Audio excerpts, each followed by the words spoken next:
দীপঙ্কর সাঁতরার লেখা গল্প বাঘ। বাঘেরা ওত পেতে শিকার করে। এরা নিঃশব্দে শিকারের পিছু নেয় আর অতর্কিতে আক্রমণ করে। এদের ক্যানাইন 4 ইঞ্চি পর্যন্ত লম্বা হয়, যা বেড়াল পরিবারের মধ্যে সবচেয়ে বড়। আর এদের কামড়ের জোর 1050 PSI পর্যন্ত হয়। পিএসআই কি বাবা? পিএসআই হলো bite force, pounds per square inch of pressure.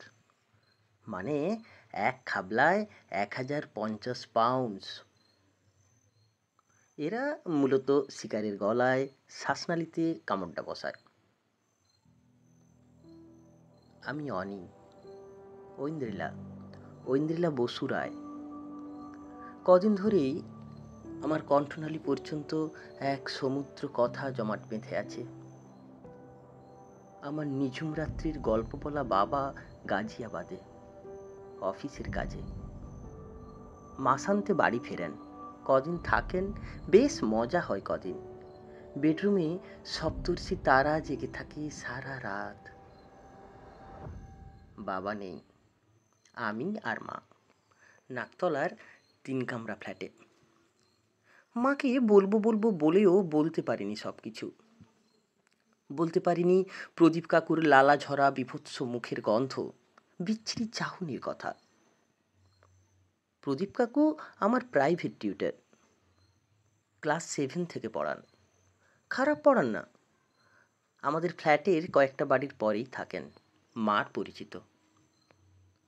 আগে আগে ভালো রেজাল্ট করলে আসতো একটা ক্যাডবেরি সেলিব্রেশন, জড়িয়ে ধরে কপালে চুমু, মাথার চুলে হাসি মুখে হাত বুলিয়ে দেওয়া। ভালো লাগতো আমার, এনকারেজড হতাম। এখন ক্লাস 9, চোখ বন্ধ করলে শুনতে পাই নর্থ ওয়েস্ট প্যাসেজ থেকে ভেসে আসা লক্ষ সমুদ্রের তরঙ্গ সংলাপ। শরীরে পূর্ণিমা সন্ধ্যার শাঁখ বাজে, মেডলে হাগ্গার এর বিরোহী গিটার, নয়নতারায় ক্যারল অ্যান্ড ড্যাফির ভ্যালেন্টাইন। অথচ আজকাল প্রদীপ কাকু আমার প্রাইভেট টিউটরের চোখ আমার বুকে, ঠোঁটে, আরও অন্য কোথাও। লোকটার হাত হয়ে গেছে থাবা, দাঁত নয়, ক্যানাইন।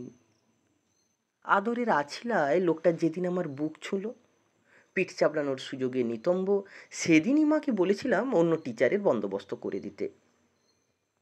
আমার সর্বজয়া মা কি বুঝলো কে জানে। তড়িঘড়ি পাড়ার সেরা সেরা টিউটর এবং সেটি প্রায় সব কটা বিষয়ের জন্য আলাদা আলাদা প্রশিক্ষণের ব্যবস্থা করলো। সেগুলোর জন্য বাড়ির বাইরে যেতে হলো। তবু প্রদীপ কাকু থেকে গেল সর্বযজ্ঞে কাঁঠালি কলার মতো। মা ভাবলো সব বিষয়গুলো অন্তত ঘরে ঝালিয়ে নেওয়ার জন্য প্রদীপটাকেও দরকার। ক্লাস 9 বলে কথা, এরপর রাত পোহালেই ক্লাস 10-এর বোর্ড। লোকটা প্রতি সন্ধ্যায় পড়াগুলো ঝালিয়ে নেওয়ার কাজ করে, আমাকেও ঝালিয়ে নেওয়ার প্রয়াস পায়। মা পাশের ঘরে কখনো হেসেলে, কখনো টিভির রিয়েলিটি শোয়ে কণ্ঠ ডুবে যায়। লোকটা বেশ কিছুক্ষণ মায়ের সাথে গেঁজিয়ে বাড়ি ছাড়ে। মা Venezuelan white human, sky blue তার পছন্দের রং। আসমানি রং শাড়ি, নেল পালিশ আর মাছ কপালের বিন্দিতে মাকে মেঘ পরি মনে হয়, ফ্যারি কুইন মনে হয়। আমার মা পৃথিবীর সেরা মা, আমার সব হিসেবের সমান অংশীদার। আমার মুক্ত হাসির মাস পয়লা, আমার দুঃখ দিনের এক ফালি রোদ, আমার কল্পকথার গভীর শ্রোতা। তবুও মাকে সব বলতে পারিনি, শুধু অযথা একটা ঝামেলা হবে ভেবে। মা জানলে লোকটাকে আস্ত রাখবে না, কমপ্লেক্সে হুলুস্থুলু বাঁধিয়ে ফেলবে। তার চেয়ে চুপচাপ একটা হেস্তনেস্ত হয়ে গেলে ভালো। কিন্তু আমার আগের পরিকল্পনাটা তো কাজে দিল না, অগত্যা হাটে হাড়ি ভাঙতে হচ্ছে। সেদিন কী কারণে স্কুল সেকেন্ড পিরিয়ডের পর ছুটি, সময়ের অনেক আগেই বাড়ি ফিরছি। আজ ঠান্ডা মাথায় মার সাথে না বলা কথাগুলো শেয়ার করবই, কোনো দ্বিধা নয়, সংকোচ না। জল যতদূর গড়ায় গড়াক, মনের বিষণ্ণতা ঝেড়ে পুরো প্রস্তুত। বহুদিন পর বেশ হালকা লাগছে নিজেকে। আজ লাইব্রেরি থেকে শেরম্যান অ্যালেক্সির একটা বই নিয়েছি। স্কুল বাস থেকে নেমেই ছুট, এক দৌড়ে ফার্স্ট ফ্লোরে।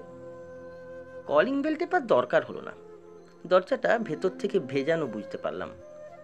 এমনি আগোছালো অভ্যেস মায়ের বহুদিনের। ভালোই হলো, মাকে পেছন থেকে জাপটে ধরে একটা সারপ্রাইজ দেওয়া যাবে। চুপি চুপি জুতো জোড়া খুলে পা টিপে টিপে এগোচ্ছি। কিছু একটা ভেবে পেছন ফিরতেই মাথাটা ঘুরে গেল। আমার সদ্য রাখা জুতো জোড়ার পাশেই প্রদীপ কাকুর কালো রঙের লোফার দোকানি। আমি অনি, ঐন্দ্রিলা ঐন্দ্রিলা বসু রায়, ক্লাস 9। কদিন ধরেই আমার কণ্ঠনালী পর্যন্ত এক সমুদ্র কথা জমাট বেঁধে আছে। আমার নিঝুম রাতের গল্প বলা বাবা মাসান্তে বাড়ি ফেরেন। তখন বেডরুমে সপ্তর্ষি তারা জেগে থাকে সারা রাত। তারা জাগা বেডরুমের ফাঁকে আমার নয়নতারা আটকে গেল ভয়ে, বিস্ময়ে। চোখের নর্থ ওয়েস্ট প্যাসেজ থেকে ভেসে আসা লক্ষ সমুদ্রের নোনা জল। তবু আমি পরিষ্কার দেখতে পাচ্ছি বেডরুমে আবরণহীন মেঘপরি, ফেয়ারি কুইন। আমার ভেনেজুয়েলান মা সিলিং ফ্যানের দিকে আধ বোঝা চোখে চেয়ে আছে। লোকটা মায়ের দুধ সাদা গলায় কামড় বসাচ্ছে ধীরে ধীরে, শিকারী পাখির মতো। মার নখে আকাশ নিভে গেছে অচেনা বৃষ্টিতে। আগুলে এখন আগুন রঙের লেন পালিশ। বাঘিনীর মতো সেও লোকটাকে দুহাতে জড়িয়ে তার ঘামে ভেজা খোলা পিঠ আঁচড়ে রক্তাক্ত করছে অবিরত। ওয়েলডেল, ক্যালিফোর্নিয়া থেকে ভেসে আসছে মেরলে হাক্কারের গিটার। না, কোনো বিরহ গীতিকা নয়। এ সুর ইউরোপিয়ান ব্লিজার্ডের, খানিকটা ভাগ টাকার মতো।